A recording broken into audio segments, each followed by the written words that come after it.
வணக்கம் welcome to INDUZ KITCHEN VLOG. இந்த வாரம் சிக்கன் வாரம் பார்த்துட்டு இருக்கோம். ஸோ ஆந்திரா ஸ்டைல் போவோம், ஒரு காரசாரமாக சாப்பிட்லாம் அப்படின்ட்டு ஒரு ஐடியா. குண்டூர் சிக்கன் ரெசிபி தான் இன்றைக்கி பார்க்க போகிறோம். ரொம்ப காரசாரமாக சூப்பரான ஃப்ரையாக இருக்கும். அது வாங்க குண்டூர் சிக்கன் ஃப்ரை ரெசிபி எப்படி செய்கிறதுன்னு வீடியோக்குள்ளே போய் பார்க்கலாம்.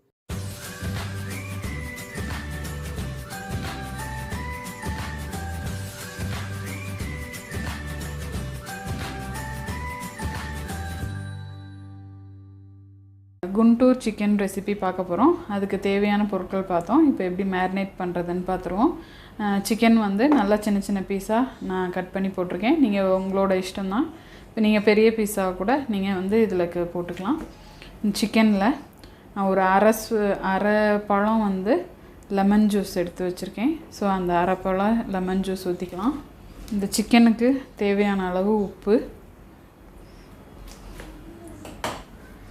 இதில் மிளகுத்தூள் தான் பார்த்திங்கன்னா ரொம்ப ஹைலைட்டாக இருக்கும்.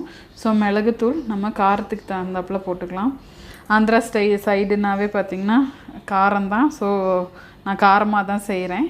ஸோ இதில் 1.5 ஸ்பூன் மிளகுத்தூள் போட்டுக்கிறேன். 1 ஸ்பூன் மிளகாத்தூளும் போட்டுக்கிறேன். நல்லா சிக்கனை வாஷ் பண்ணிவிட்டு லெமன் ஜூஸ் போட்டிருக்கோம். உப்பு, சிக்கனுக்கு தேவையான அளவு உப்பு போட்டிருக்கோம். 1.5 டீஸ்பூன் மிளகுத்தூள், 1 டீஸ்பூன் மிளகாத்தூள் போட்டிருக்கோம். இதை நல்லா மேரினேட் பண்ணிக்கலாம். இந்த சிக்கன் எல்லாத்தோடையும் நல்லா ஒட்டி இருக்கணும். இந்த மசாலா போட்டிருக்க அந்த பவுடரு, அந்த உப்பு எல்லாம். ஸோ நல்லா மிக்ஸ் பண்ணிக்கலாம். நீங்கள் காரம் கொஞ்சம் கம்மியாக வேணும்னு சப்போஸ் நீங்கள் நினச்சிங்கன்னா கம்மியாக போட்டுக்கோங்க. இது full and full Andhra style. So அதனால் காரமும் நல்லா தூக்கலாக இருக்கும். இதை வந்து ஒரு 15லேருந்து 20 மினிட்ஸ் வந்து நல்லா மேரினேட் பண்ணி ஊற வச்சுக்கலாம்.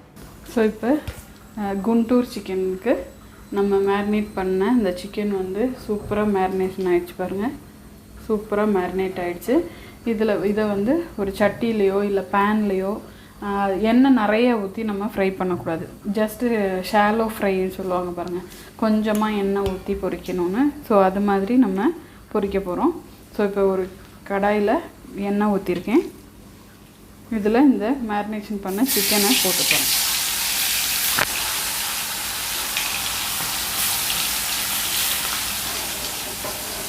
இது வந்து எண்ணெயில் பொரித்து எடுத்துட்டோம் அப்படின்னா அதோடய ஃப்ளேவரு, அதோட இதுவே பார்த்திங்கன்னா 65 அது மாதிரி ஆகிடும்.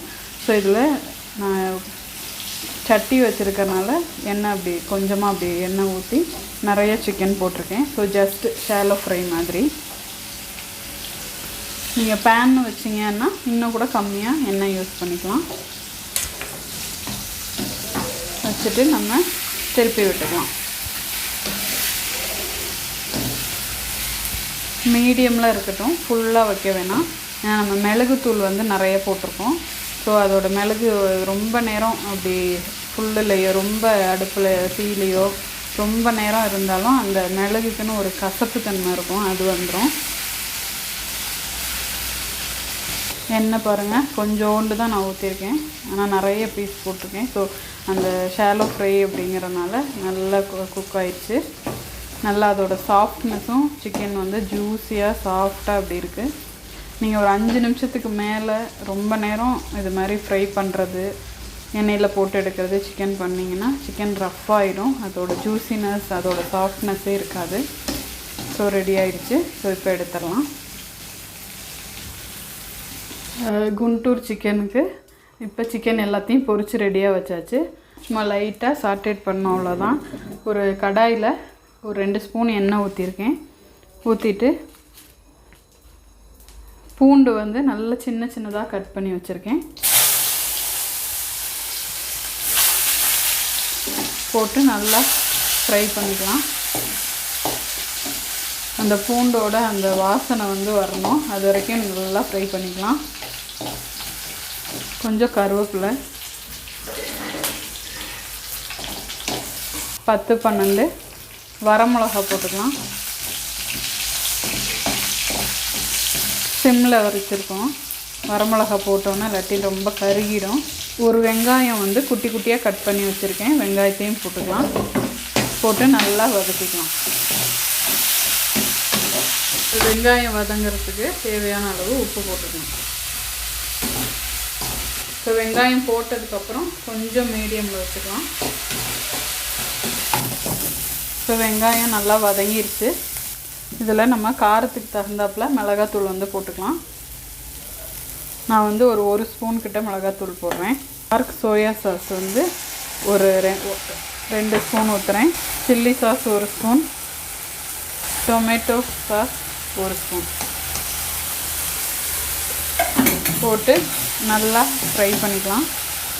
இந்த மிளகாத்தூளோட அந்த பச்சை வாசனையெல்லாம் போகிறதுக்காக லேசாக சும்மா ஒரு ஸ்பூன் இருக்க மாதிரி லைட்டாக தண்ணி தெளிச்சுக்கலாம். ஸோ ஒரு 2 நிமிஷம் ஆயிடுச்சு. ஸோ நல்லா அந்த மிளகாத்தூளோட அந்த வாசனையெல்லாம் போயிடுச்சு. இப்போ இந்த ஸ்டேஜில் நம்ம பொரிச்சு வச்சுருக்க சிக்கன் எல்லாத்தையும் போட்டுடலாம். போட்டு நம்ம இந்த வெங்காயம், பூண்டு, வரமிளகாய், இந்த சாஸ் எல்லாம் போட்டிருக்கோம். அதில் எல்லாம் இந்த சிக்கன் வந்து நல்லா மிக்ஸாக இருக்கிற மாதிரி நம்ம பரட்டி விட்டுக்கலாம். ஆந்திரா ஸ்டைல் சிக்கன்றனால, குண்டூர் சிக்கன்னால் அந்த உரப்பு இருக்குது. ஸோ இப்போ கொத்தமல்லி தூவிட்டு ஜஸ்ட் இந்த கொத்தமல்லி வந்து லைட்டாக எல்லாத்துலேயும் இருக்கிற மாதிரி நம்ம மிக்ஸ் பண்ணிக்கலாம். ஸோ குண்டூர் சிக்கன் ரெடி ஆயிடுச்சு. ஸோ இப்போ ஆஃப் பண்ணிடலாம். ஸோ குண்டூர் சிக்கன் ஃப்ரை வந்து ரெடி ஆகிடுச்சு. ஸோ நல்லா சூப்பராக காரசாரமாக இருக்கும். சாம்பார் சாதம், ரசம் சாதம், தயிர் சாதம் இது எல்லாத்தோடையும் சூப்பர் காம்பினேஷனாக இருக்கும். ஸோ நிச்சயம் ட்ரை பண்ணி பாருங்கள். அந்த அதோட மிளகாவுமே எடுத்து நீங்கள் சாப்பிட்டிங்கன்னா ரொம்ப சூப்பராக இருக்கும். சூப்பராக காரசாரமான குண்டூர் சிக்கன் ஃப்ரை ரெடி ஆயிடுச்சு. ஸோ இந்த டிஷ் உங்களுக்கு பிடிச்சிருந்துச்சின்னா லைக் பண்ணுங்கள், ஷேர் பண்ணுங்கள், சப்ஸ்கிரைப் பண்ணுங்கள். கூடவே இருக்க பெல் ஐக்கானையும் ப்ரெஸ் பண்ணுங்கள். இந்துஸ் கிச்சன் அண்ட் vlogs ஓட வீடியோஸ் ஒவ்வொரு நோட்டிஃபிகேஷனும் அப்போ தான் உங்களுக்கு வரும். So thank you so much. நன்றி.